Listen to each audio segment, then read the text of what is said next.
नमस्ते बच्चों, कैसे हैं आप सब? आशा है अपने परिवार के साथ आप सब सकुशल होंगे और अपने खाली समय का प्रयोग अच्छे ज्ञान अर्जन करने में लगा रहे होंगे। तो आप सभी का आज समाजी विषय के क्लास में आप सभी का स्वागत है।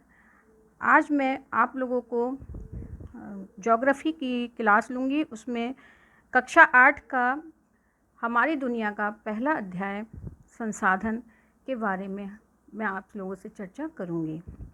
बच्चों, हम शुरू करते हैं अपनी क्लास को। हमारा जो शीर्षक है वो है संसाधन। आप लोग कहीं भी जाते हैं या कहीं पे अपने माता पिता के साथ घूमने गए होंगे तो आपने अक्सर कहीं कहीं पे ज़रूर ये लाइन पढ़ी होगी कि संसाधन हमारी धरोहर है, उसकी रक्षा करें। क्या आपके मन में ये सवाल नहीं आया कि आखिर संसाधन क्या है और हमें संसाधन आखिर क्या होते हैं, हमें किसकी रक्षा करनी है? तो आज मैं आपको यही बताने जा रही हूँ कि संसाधन क्या होते हैं। बच्चों, आए दिन मानव अपने जीवन में नित्य नई चीज़ों का उपयोग करता है। मनुष्य अपनी आवश्यकताओं की पूर्ति के लिए बहुत सी चीज़ों का उपयोग करता है। समय के साथ साथ मनुष्य की आवश्यकताएं भी बदलती जाती हैं। जैसे कि पुराने समय में अपनी आवश्यकताओं की पूर्ति के लिए मनुष्य केवल प्रकृति पर निर्भर था और प्राकृतिक चीज़ों का ही उपयोग करता था। लेकिन जब धीरे धीरे समय बदले तो उसकी आवश्यकताओं में भी परिवर्तन आता चला गया। तब उसने क्या किया, इन प्राकृतिक वस्तुओं को उसने बदला। अपने हिसाब से उसने उसके वस्तुएं बनाई। अपनी आवश्यकताओं की पूर्ति के लिए उसने बहुत से साधन बनाए और उसमें उनके मूल्य में परिवर्तन कर दिया तो और अपनी आवश्यकताओं की उससे पूर्ति की।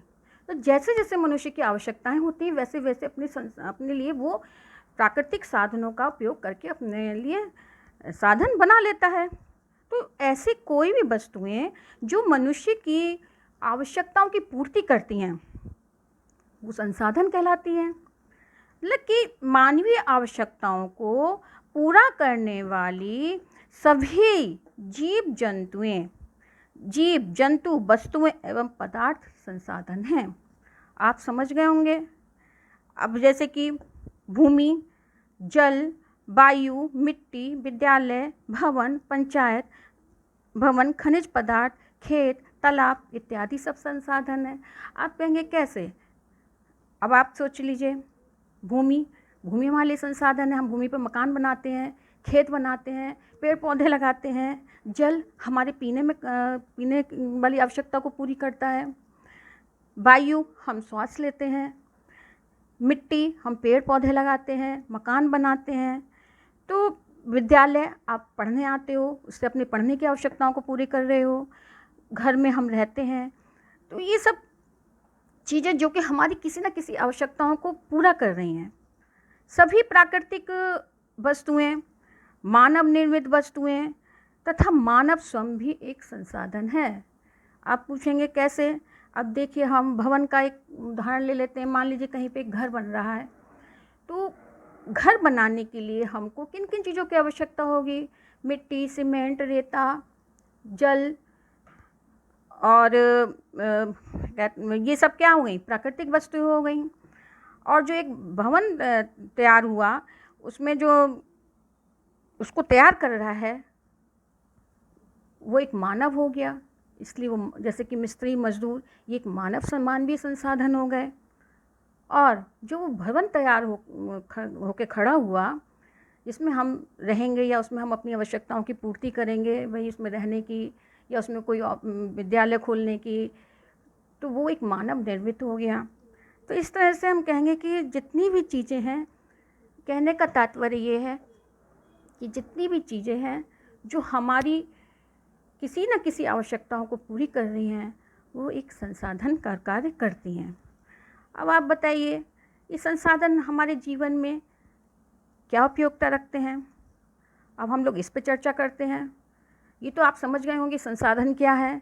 इतनी छोटी से उसमें समझ लीजिए कि ऐसी कोई भी वस्तु जो मनुष्य की किसी भी आवश्यकता को पूरा कर रही है, वो उसके लिए संसाधन है।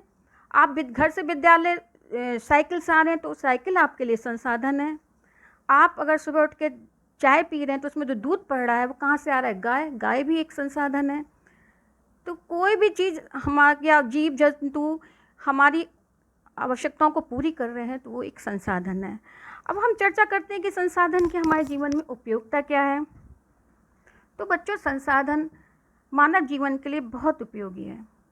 ये मानव जीवन के लिए आधार का कार्य करते हैं। ये किसी भी देश के विकास की आधारशिला है और इसके बहुत से उपयोग हैं। अच्छा, संसाधन के उपयोग के अनुसार उसके मांग और मूल्य में भी परिवर्तन आ जाता है। अब आप पूछेंगे कि भाई मांग और मूल्य क्या है? भाई देखिए, जंगल से आप लकड़ी लाते हैं, हमें लकड़ी की क्या भाई, हमको एक जंगल में लकड़ी खड़ी है, पेड़ खड़ा हुआ है, चलिए ऑक्सीजन दे रहा है, और उसकी लकड़ी को हमने घर में लाए तो हमने उसको अपनी आवश्यकताओं के अनुसार उस लकड़ी को हमने उसका प्रयोग किया। जैसे कि क्या किया, उसके लिए हमने खटिया बना ली, पलंग बना लिया, खिड़की दरवाजे बना लिए, तो उसके मूल्य में परिवर्तन आ गया। इस तरह से संसाधन हम लोग के जीवन में बहुत उपयोगी होते हैं। किसी भी देश के विकास की आधारशिला का कार्य संसाधन करते हैं। कोई भी देश बिना संसाधनों के अपने विकास के बारे में सोच भी नहीं सकता। अब ये समझ लीजिए, कोई भी वस्तु अपनी उपयोगिता के आधार पर संसाधन बनती है। अब जान लीजिए, देखिए आप नदी पे कहीं जाते हैं, आप देख रहे हैं कि नदी बह रही है, आसपास बालू ही बालू है, तो उस पर आप दौड़ रहे हैं, खेल रहे हैं। अब आप खेल रहे हैं, दौड़ रहे हैं, वो बालू वहाँ पे आसानी से उपलब्ध है। लेकिन आप बताइए, क्या ये बालू शहर में उपलब्ध है? नहीं है। तो उसको लाने के लिए आपको ट्रक का प्रयोग करना पड़ेगा, गाड़ी से आएगी बालू, तो उसके मूल्य में परिवर्तन आया कि नहीं आया? इस तरह से संसाधन हमारे अपने मूल्य के आधार पर और आवश्यकता के अनुसार बदलते भी रहते हैं। कोई भी देश का जो विकास है वो उसके संसाधनों पर ही निर्भर करता है। अब हम आप लोगों को बताते हैं कि संसाधनों की मूल्य और अभिव्यक्ति के तरीके क्या हैं। जैसे कि आर्थिक मूल्य, संसाधन का आर्थिक मूल्य हम कैसे निर्धारित करेंगे? कैसे? आर्थिक मूल्य, लकड़ी से हम फर्नीचर बना दें, उसका संसाधन का आर्थिक मूल्य निर्धारित हो जाएगा। संसाधन का सौंदर्यात्मक मूल्य कैसे निर्धारित करेंगे? अब कोई जलप्रपात है कहीं पे, तो हमने उसको पर्यटक स्थल के रूप में विकसित कर दिया, तो उसका सौंदर्यात्मक मूल्य हो गया। जैसे आप राजगीर को उदाहरण ले सकते हैं, वहाँ पर गर्म पानी के जलप्रपात हैं, जल झरने हैं, तो उसको हमारी सरकार ने पर्यटक स्थल के रूप में विकसित कर दिया, तो वहाँ पे लोग जाते हैं और गर्म पानी का आनंद लेते हैं, और उसका महत्व इस तरह से उसके मूल्य को बढ़ाता है। अब कानूनी मूल्य कैसे निर्धारित करेंगे? जैसे कि जल है, वायु है, हम विभिन्न तरीके के प्रदूषण को रोक देंगे तो उसका कानूनी मूल्य निर्धारित हो जाएगा। अब नैतिक मूल्य भी होता है संसाधनों का, हम इन संसाधनों को संरक्षित करके ही इसके नैतिक मूल्य को निर्धारित कर सकते हैं। तो बच्चों, आप हम लोग दिन भर में सुबह से लेकर रात तक, यानी सोने में भी विभिन्न तरह के संसाधनों का प्रयोग करते हैं। आप ये समझ गए होंगे कि संसाधन क्या होते हैं।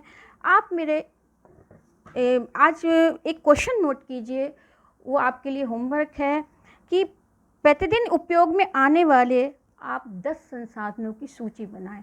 आप पेन और कॉपी ले लीजिए और इस होमवर्क को आप करके रखिए। मैं नेक्स्ट वीडियो में आपका होमवर्क चेक करूँगी कि प्रतिदिन उपयोग में आने वाले 10 संसाधनों की सूची बनाएं। अब हम अगले वीडियो में संसाधनों के प्रकार के बारे में चर्चा करेंगे। धन्यवाद।